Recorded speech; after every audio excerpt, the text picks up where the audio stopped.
It's mid-morning, shortly after the close of our last episode. As Della Street enters the law library, Perry Mason is speaking on the phone. Yes, that's right. Check it through, will you? And be sure to let me know. Right. That was Lieutenant Halverson. They've checked the moniker file. Mm-hmm. There are several dozen crooks known as Gus involved in car theft. Any or none of them might be the Gus tied up with the Syndicate.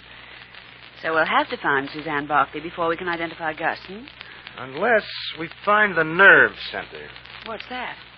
Well, the Syndicate is big business. It's got to have bookkeepers and auditors, a controller, a treasurer. It has to have men who hand out assignments to the boys and girls who actually steal the cars, and another whole team of drivers to dispose of them. There has to be a headquarters. They have to have a meeting place, a clearinghouse. Yes, but Chief, I Della, listen, suppose Della Street is 18 and reckless, and you fall for the line Gus hands you. You go to work for him. As Sue Barkley did? Yes, just about. Okay, now you're working for Gus. You steal a car for him, say, in Washington, and you deliver it here for redistribution. Okay, you have to be paid and get another assignment. Now, Gus could handle this over the phone, but it would be so much better if you have a safe place to meet your boss face to face. Then Gus can brief you on latest developments. And remember, they've got scores of people in this syndicate. So the clearinghouse must be a place where a number of people going in and out wouldn't attract attention. Preferably, it's close to a hot car drop where stolen cars are taken for alteration. Oh, well, that could be a lot of places. Yeah. Well, I'll have to tell Mr. Wallace of this development. Give him an appointment. I'll check your desk calendar. No, I'll do it. Yeah. See. Fella, what is this? You have written here, Tony's for dinner. Tony's is the new nightclub where Kate Beekman has started to work, and I thought since her father asked us to look it over to see what kind of place it is. Yes, I understand. Did you make reservations? I wouldn't dream of making plans without you, Counselor. Uh-huh. I'll make the reservations right now. After you phone Mr. Wallace, though. Well, as you know, the Syndicate does have a clearinghouse, a secret meeting place. That place is the new nightclub where Kate Beekman is working and where Kate herself is in imminent danger. For unknown to Kate's parents or to Perry Mason, Kate's boss is Gordon Weber. Now, in Gordy's office. Yeah? Gus, I didn't ask you to come in. Sure you did. Look, don't tell me what I You said. told me to come in when my boys picked up the first batch of cars. My boys have got the first batch of cars, so here I am, and here's the worksheet. You forget how fast I work, Gordy. You just started. The cars are in the garage. The mechanics will have them repainted and the serial numbers altered by tonight, and we'll ship them out for delivery. It's okay for a start. All right, beat it, Gus. I got things to do. If you mean assigning drivers to deliver the heaps, I made your schedule. Yeah? Yeah. Here. And if you mean getting the boys and girls together for a meeting, that's all taken care of. I passed the word. And if you mean the estimate of expenses J.T. always wants to see, I fixed that, too. Did I do wrong, Gordy? Wrong? You don't care if I took it on myself to fix up those little details? Care? Me? Gus, I'm glad you did. Huh? Yeah, I want you to take care of the details. That's fine, Gus. Keep it up. You'll save me time. What was that? Well, I can't give you details, Gus. J.T. says keep it on my hat, but I can tell you. J.T.'s given me a special job to do for him. So the more time you save for me, the more time I'll have for J.T.'s special job. Huh. Oh, and Gus, in case you got the idea you can stall, so I won't have time for J.T.'s job, don't. Or I'll have to tell J.T. you aren't pulling your weight, so I can't do his job for him. You know how J.T. feels about a pet idea. That sounds interesting. Yeah. Too bad J.T. and me don't want to let you in on it. I'll see you, Gordy. Yeah, one more thing. Miss Facina. Hmm? Oh, the girl who's in charge of entertainment. Yeah. I understand you went to see her last night. Now, that's okay, Gus. Do me a favor. Keep it up. I'm going to be so busy I won't have time for Tony. A special job, eh? Yeah, that's it. So, look out for her, will you, pal? I mean, Miss Facina, the girl who's in charge of entertainment. And Gus, remember, leave the rest of the help alone. You're referring to Kate Beekman? Her and the rest of them, except Tony. Now, get out. Oh, Gus. Yeah? Report back at 2 this afternoon. Sure.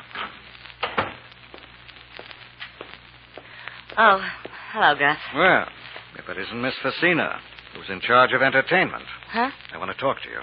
We've got nothing to talk about. Yeah, you've got something to tell me. Oh, no. And I've got something to tell you.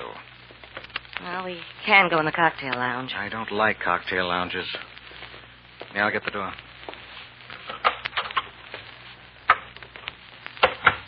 Yeah, we got the joint to ourselves.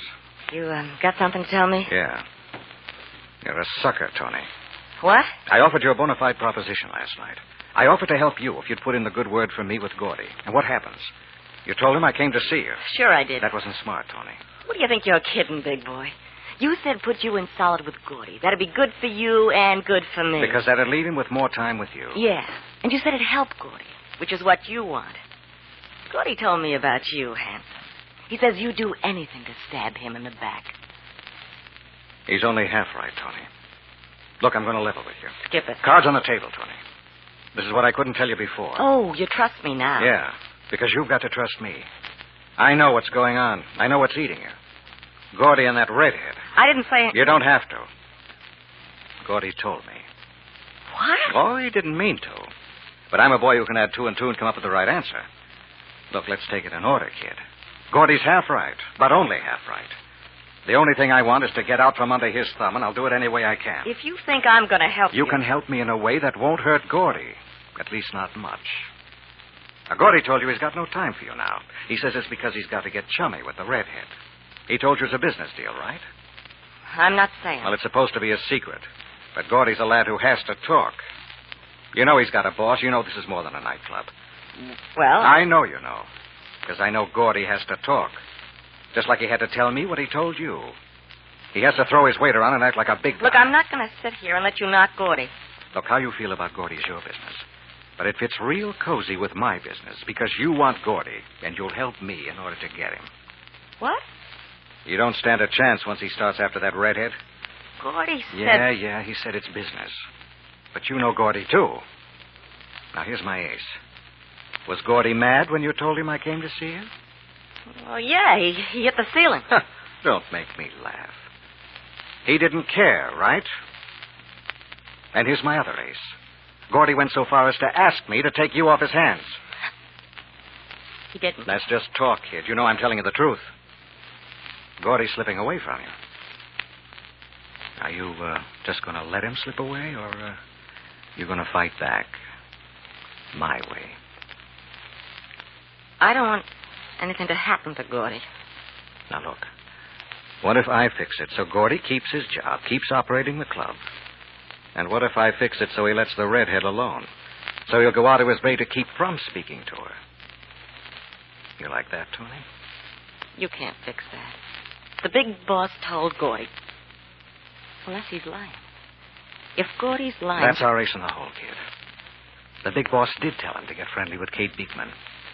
The big boss has plans for her. How do you know? Because I know how he operates. I know him better than Gordy. Gordy used to work for me. Look, kid, all we have to do is make the big boss see Gordy's not the guy to make with Beekman. You get it? Yeah, but... All the big boss wants is results. He doesn't care who gets her confidence. When he sees Gordy can't do it, he'll turn it over to me. But how? How? That's the fourth ace, Tony. That's the simplest thing of all. If you'll help. Will you? You, promise Gordy won't get hurt? Only a little bit. I mean, the boss will be disappointed, but since I'm here and ready to take over, it won't signify. Now, let me tell you something. Before you give me your answer, this business is like a ladder. Gordy's up the ladder ahead of me. If I can't get past him the easy way, I'm going to kick him all the way off. He might kick you off. Maybe. But it'll be a real dogfight, unless you help me. Now, what do you say, Tony? I wish I knew what you were going to do. Do? I'm just going to show the big boss I'm the man to get friendly with Kate Beekman, that's all.